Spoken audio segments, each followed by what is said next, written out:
अभ्यास 67 रेडी.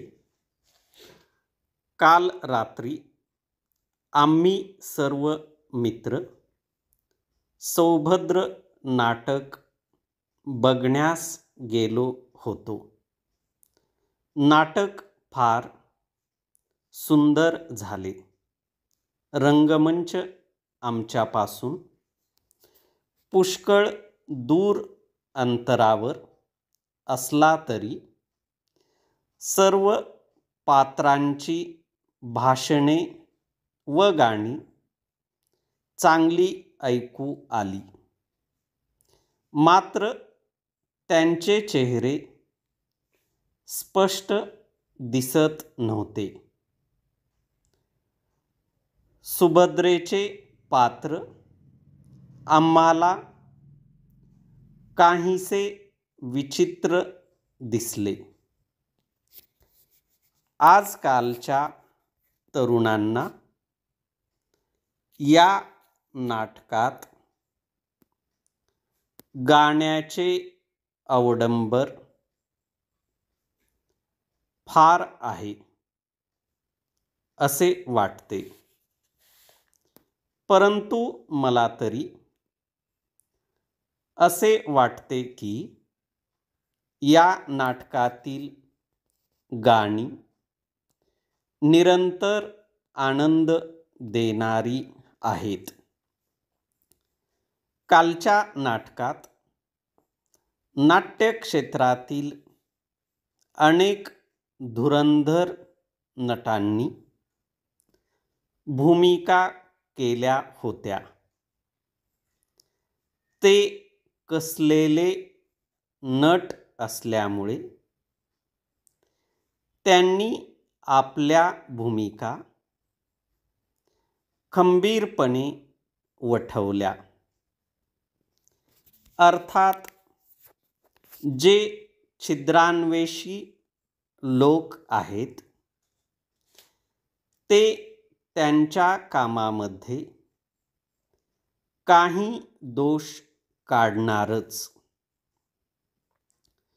विशेषतः माझ्या एका मित्रासमोर जो एक गृहस्थ बसला होता, त्याने सुरुवातीपासून सुभद्रेच्या भूमिकेवर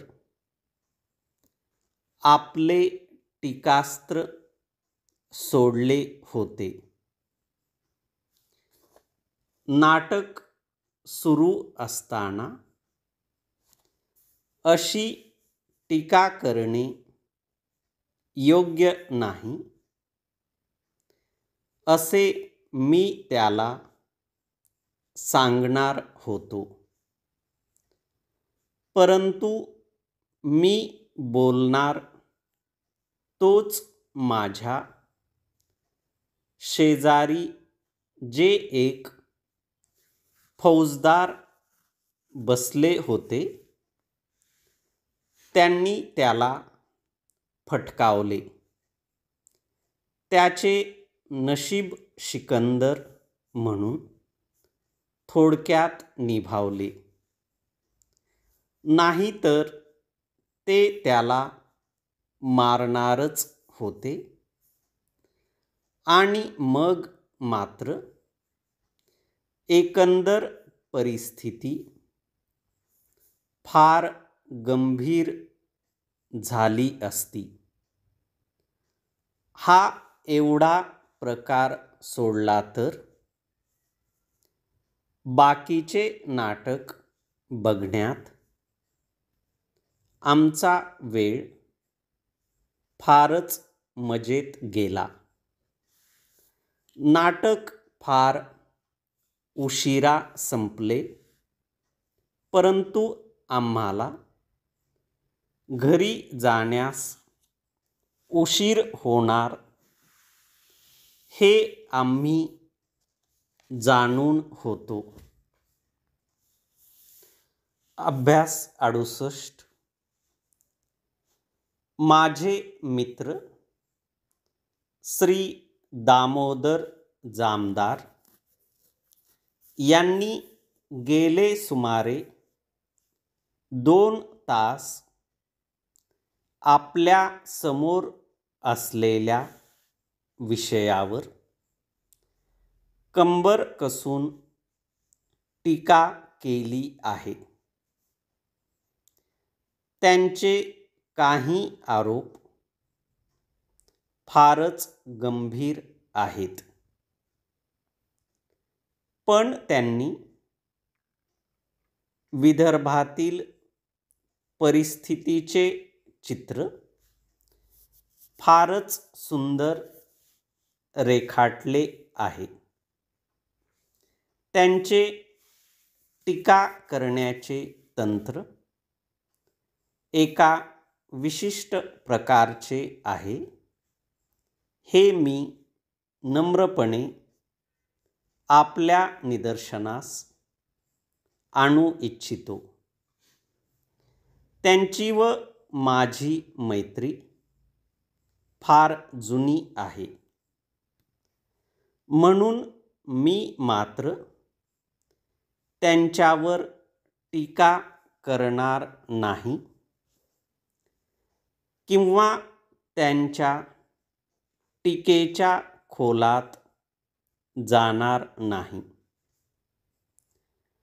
पण त्यांच्या टीकेचा ओझरता उल्लेख केला तर ते अयोग्य होणार नाही.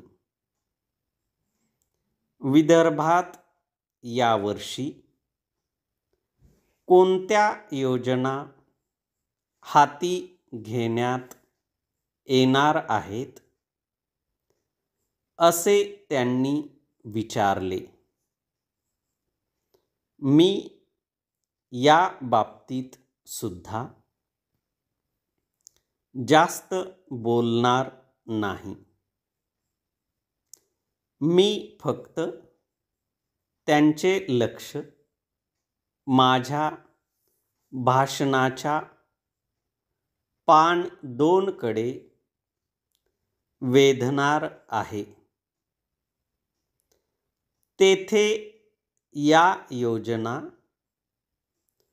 स्पष्टपणे दिल्या आहेत.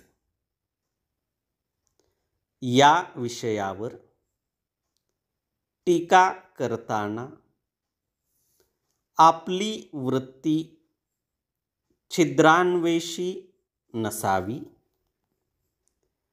टीका पवित्र मनाने केलेली आहे, अशी कोणाचीही खात्री पटेल अशी असावी, एवढेच मला म्हणावयाचे आहे.